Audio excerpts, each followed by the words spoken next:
Hello, everyone. Welcome back to episode 4 of the Uproom Community Podcast, where you're here to be elevated in mindset, habit, and spirit. I'm your host, Raquel Sade, and I am happy to be here with you guys for episode 4. I'm so happy. Thank you guys for tuning in. I hope y'all are staying cool during this week. It's been very hot, but I can't complain because it's been pretty cool this whole summer out here in New York. So I hope you guys are enjoying the summer, getting ready for this last quarter of the year. I hope you guys are equipping yourselves and making yourselves ready to make this the best quarter that you've ever had yet, and more to come. Today for episode 4, we're going to be talking about, are you ready or are you prepared? And what the difference is pertaining to that. Because a lot of the times we can say we are ready for certain things to change. We're ready for something new. But are we really prepared for it? Or do we just have that feeling of just wanting something new? But how can we actually become equipped in order to maintain that thing that we are fighting so hard or wanting so badly to change? One thing you'll learn when watching this podcast is understanding how important words are, because I definitely believe that there is a spirit behind your words. Our words are powerful. So once we are able to dive deep into fully understand the power of our words, the words we are using, then I feel like we'll be able to then help change our habits, help change not what we say, but what is backed behind what you say, because it always starts in the mind, and what you continuously think, you say, and once you continuously say something, you start acting that thing out. So it's just about a reprogramming and just analyzing what exactly our words are saying and how those are having an impact on what we're doing on a day-to-day basis.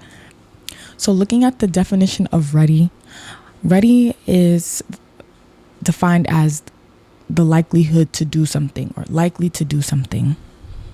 But when looking at the definition for prepared, it is to be willing and able to do something, properly, expectant, organized, or equipped. But looking at the difference between readiness and being prepared, you can see that there is action behind being prepared. You are willing, you are able, you are equipped, like you're set up to be able to move on to the next level. It's not just a feeling, but that feeling is actually backed by something that you've been practicing out in order to move on to the next level.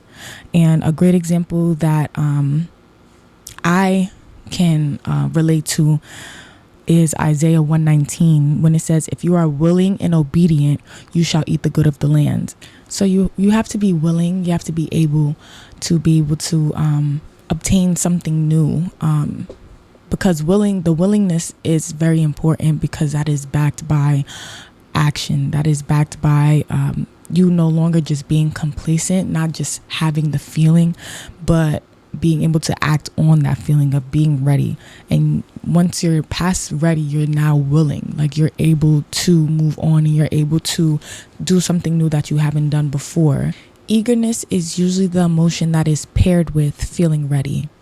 Our situations and circumstances are usually the situations that promote the eagerness in us in wanting something new or wanting to do something different than before.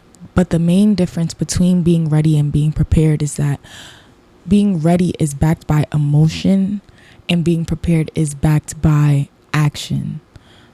We have to be able to differentiate the two. And of course, it is beneficial to be ready or have that feeling of readiness, because you need that emotion in order to move on to the next level. But it's about pairing that emotion with action and backing it with something substantial so that you can move on to the next level and not just have that feeling of readiness, but not really doing anything in order to propel it and move you to the next level. It's important that we're not just sitting in our emotions, but we're doing something about it. And that's what we need to learn in everything pertaining to our lives, not just feeling, but doing, because just feeling alone is not going to get us anywhere, but putting actions behind our feelings is what's going to get the job done. A lot of people are ready for something new, but are not willing to do something in order to obtain it. And the main factor that we need to attack here is comfortability. We cannot stay comfortable in our predicaments, not comfortable enough to want to stay there. There's nothing wrong with being complacent in some areas in our lives, but we're constantly evolving. So we have to be able to attack those feelings of comfortability that keeps us in those areas that we know we want to change, but we're not really willing to do the action behind it.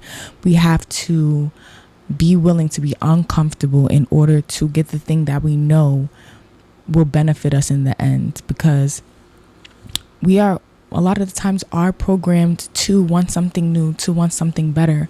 And I think that is beneficial when you learn how to channel that and use it for the right things, and not let that control your mind, but use that as a tool to constantly prune yourself and grow into something greater, into a greater person, and to grow into better situations on a daily basis. Being ready for something new is a good thing, because that's the exact emotion you need in order to fuel you during your season of preparation. Some people know that the situations that they are currently in are not beneficial to their life and to their lifestyle, but will not move into an outside source forcefully moves them out of place. And it's that exact feeling of comfortability that will keep us in those areas that we know are toxic, and those areas that we know are diminishing us, but we won't move into it something besides ourselves that takes us to actually just push us and move. And sometimes, unfortunately, we have those things happen to us. It is honestly for the benefit, for the greater good, but we don't want to be in that place to where we're waiting for an outside factor to push us and propel us to the next area. Not necessarily will it propel us to the next area, but it will push us out of that area of comfort that is keeping us from moving on to something greater. But we should be able, as human beings, to take control, take a stand, and be able to say, you know what, I know this is not beneficial for me. I feel good in it, although it's not good for me, but I have to take a stance, and I know that there's greater out there for me, and me staying here is just delaying that greatness. So I have to take my 2 feet and move. And regardless if it hurts, regardless if it's uncomfortable, regardless if there are nights of where you're crying, regardless if you're alone, regardless if you have to cut some people off in order to do these things, there should be nothing that gets in the way from you obtaining that goal that you know is there to benefit you and benefit those around you. We cannot let any outside factors keep us from obtaining what we know we're supposed to be doing in life, because there's always going to be obstacles, and there's always going to be something that is blocking us. There's always going to be something that's potentially keeping us out of greatness, because why? We just live in a world where, you know, sometimes it's hard to be great, and we live in a world where our innate instincts are unfortunately programmed to something that is not beneficial to us, and we're constantly battling with that. We're constantly battling with the flesh, and we're constantly battling with something greater that we know we are, which is our spirit. And we have to learn how to lean on the spirit and neglect the feelings of the flesh, because the flesh is temporary and our spirit is eternal.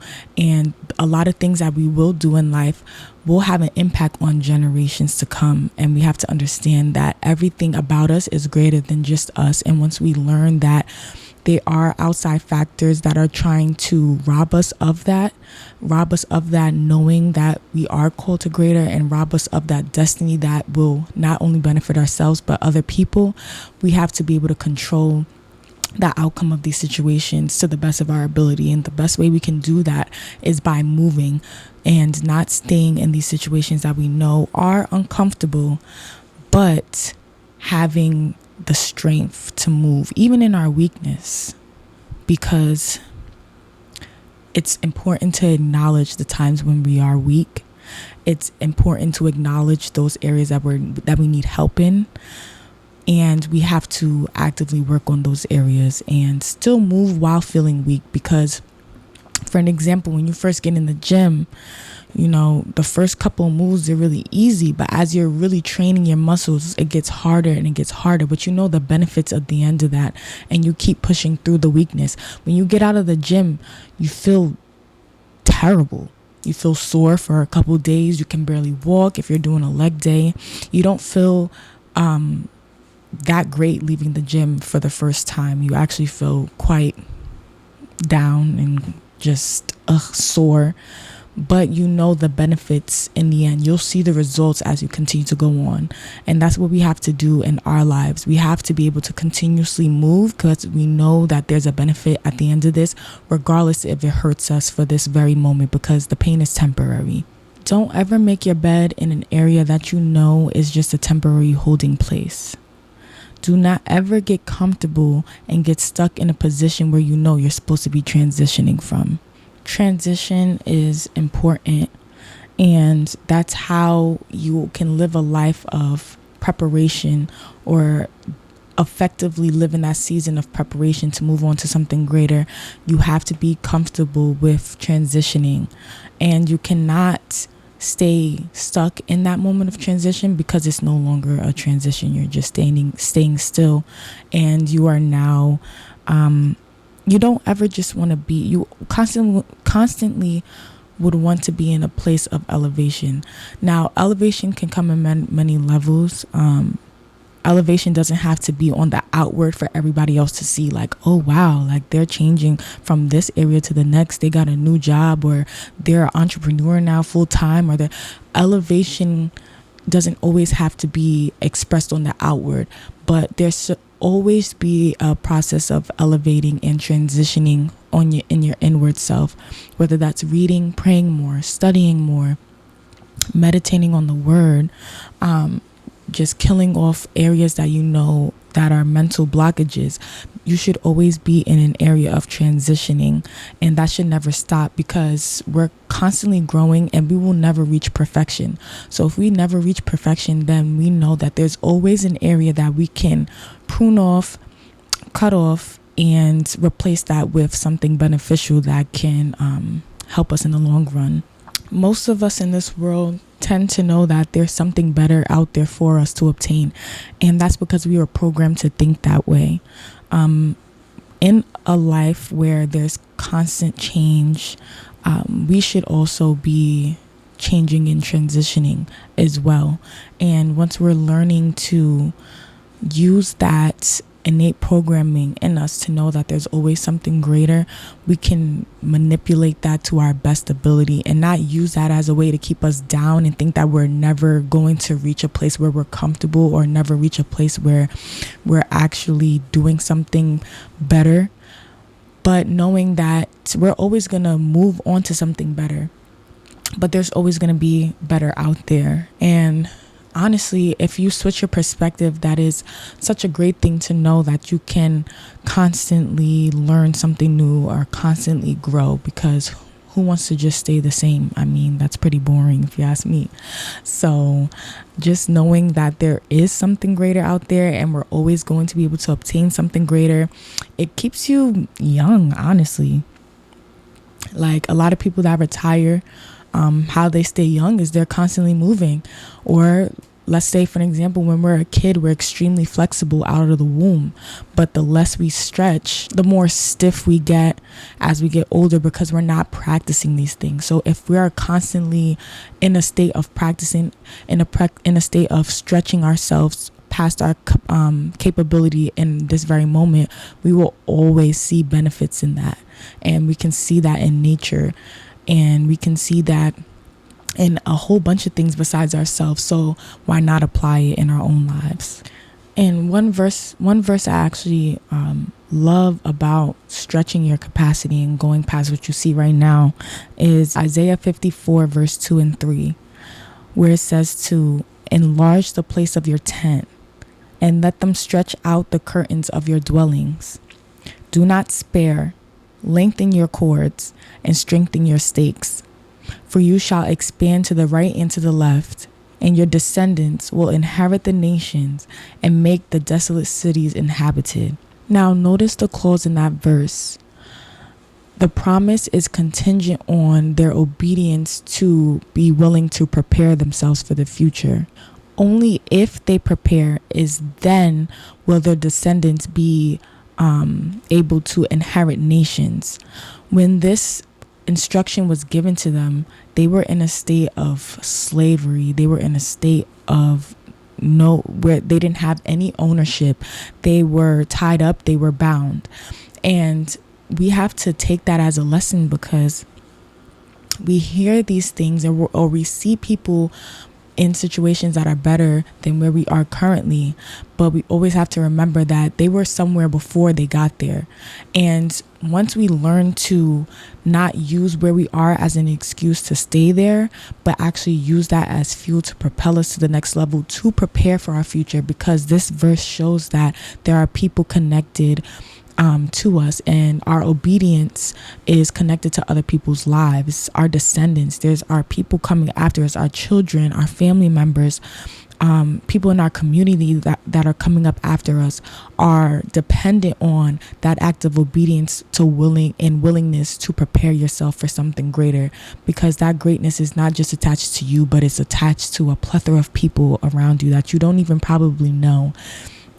And we have to learn that we will be given instruction, or we will be given things or strategies to use in order to elevate us to the next level in those times of poverty, in those times of lack, in those times of struggle and bondage. But we have to use those where we are then to be able to break out of it. We can't wait for a circumstance to get better in order to implement those rules or to implement those instructions that we've learned to better ourselves. We have to use it where we are now, whether you're stuck, whether you're poor, whether you're down in the dumps mentally.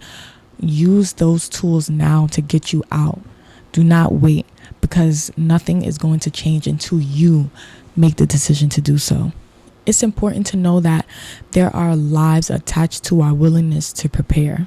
If we neglect to prepare ourselves for the future, then we are also neglecting the fact that we are a solution to a problem for the next person.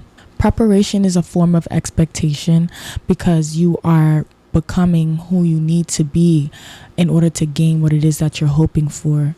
And preparation is definitely an act of faith, which is why it is said that faith without works is dead, because again, that's why we have to differentiate the feeling of readiness versus the action of preparation. We can always have that feeling, or always believe that there's something greater out there, but the only way we can actually put our faith to work is when we're preparing for what it is that we're believing for.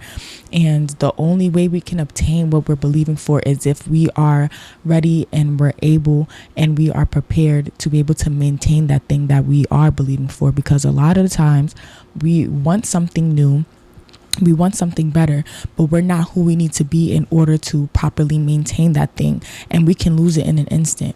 That's like a lot of people who win the lottery. Most of them go broke again because they don't have the mindset to be able to maintain that money that they are given. A lot of people that win the lottery are still stricken with the poverty mindset, and they didn't change their habits, they didn't change their ways, they didn't change anything about them. So they're handed a lump sum of cash, but it's as quick as they got it is as quick as they will lose it, because they were not prepared to be able to maintain such a huge responsibility. That's something important to ponder on, because when you are imagining your future and imagining all the things that you believe will come with it, are you in fact prepared and equipped to maintain what it is, the things that you're believing for? That's something that we should constantly ask ourselves, because that will quickly humble us when we think that we're ready for something new, and it will quickly get us to act because we realize that we're not there yet, and we want to be there, especially in this microwave age where things seem to just come instantly. People are getting famous instantly, people are growing a great following instantly. That's what it looks like, but in all actuality is we have to constantly self-reflect and see where it is that we need to grow, because a lot of these things do not come quick, and they do not come easy. But sometimes it's hard to see the process when you're looking at the next person. That's why we should not take heed to one person's journey as much as our own, because everybody's journey is different. What might be quick for some may not be quick for others, and sometimes what may be quick for some They'll elevate quick and they'll crash quick because there's no foundation that's keeping them there and keeping them firm. So it's important to just focus on ourselves and focus on what we need to do in order to be fully equipped to maintain the thing that we are believing for. And it sounds unfortunate, but the best way to know if we are fully prepared for the next level is through testing and trials. Because a lot of times when things are going well, when things seem easy, we're like, oh yeah, we're ready for something new. We're ready for this. I'm prepared. I'm ready for the next level.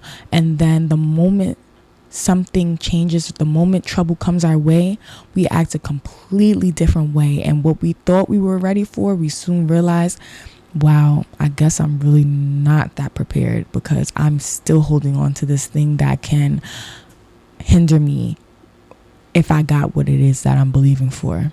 And one of my favorite verses pertaining to that is Romans 8:18, where it says, the sufferings of this present time are not worthy to be compared with the glory which shall be revealed in us. The glory which shall be revealed in us, not through an outside source, but the glory will be revealed in us. The definition of glory in that verse means magnificence, excellence, dignity, grace, a most glorious condition, most in your most exalted state. What we can learn from that verse is glory is revealed through problem solving. The best leaders can take unforeseen circumstances and turn it into something that will propel them and propel others as well. The best leaders can take curveballs in life, take problems in life, and flip them around to be a moment of elevation and a moment of progress. Our best inventions came from a problem-solving mindset. The best inventions came from trials and tribulations, but using that to actually make something new and good out of those trials. Let's say, for an example, the refrigerator. Like we need that. And where did that come from? A moment of testing and trials.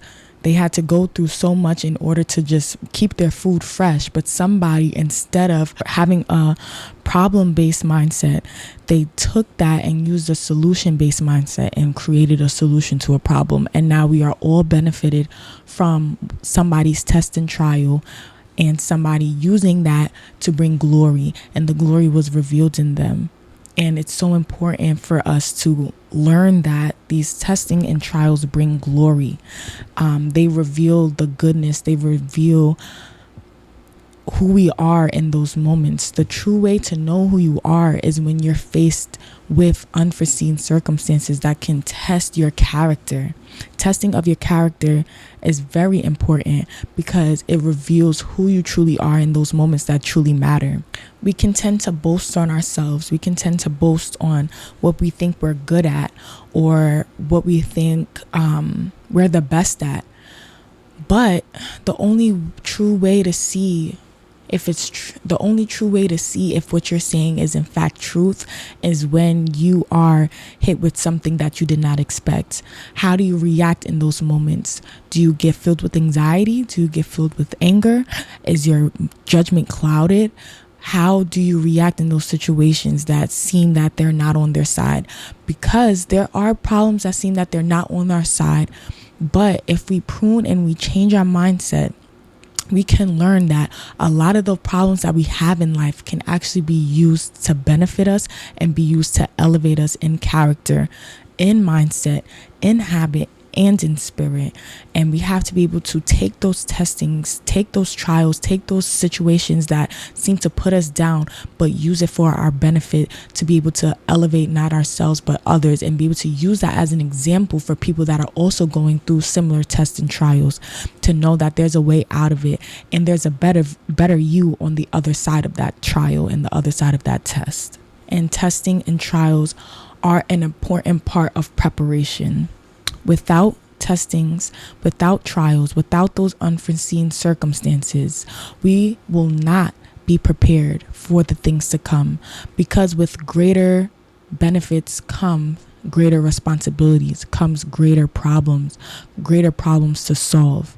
So if we cannot even handle these low level issues, and I'm not saying that every situation that we go through is a low level issue or a low level problem, but if we are fumbling the bag in those small things, how are we going to be able to maintain problems that are not just affecting ourselves, but affecting a plethora of people? We have to be able to get through those individual trials so that we can be equipped to handle trials that don't just fall on us, but fall on communities and generations of people, and being able to withstand those huge circumstances that can put other people out. But because you are prepared and because you are able to win in those other testing and trials, you were able to come up on top and bring those other people on top with you. I think it's important for us to know that testing and trials come to us all. We need to learn to become effective and efficient students of life. And that's the only way we will pass these situations and pass these times of testing. When you learn to become an effective student of life, you will learn to take out the goodness and the glory that comes out of that. And knowing that you are constantly learning and that you will constantly be tested is important, because we are a student of life, because life goes on. And as long as we're here on this earth, there's always something that will test us, and there's always something that we need to learn so that we can be fully prepared for the next level to come, because we are supposed to be moving from glory to glory. Somebody's glory on level 2 will not be the same glory that is needed to maintain a problem on level 5. But if we're constantly revealing the glory that's in us on these levels, then we can be able to move on to the next level and have a solution-based mindset and bring a solution to the table for our glory to be revealed in us in those next levels to come.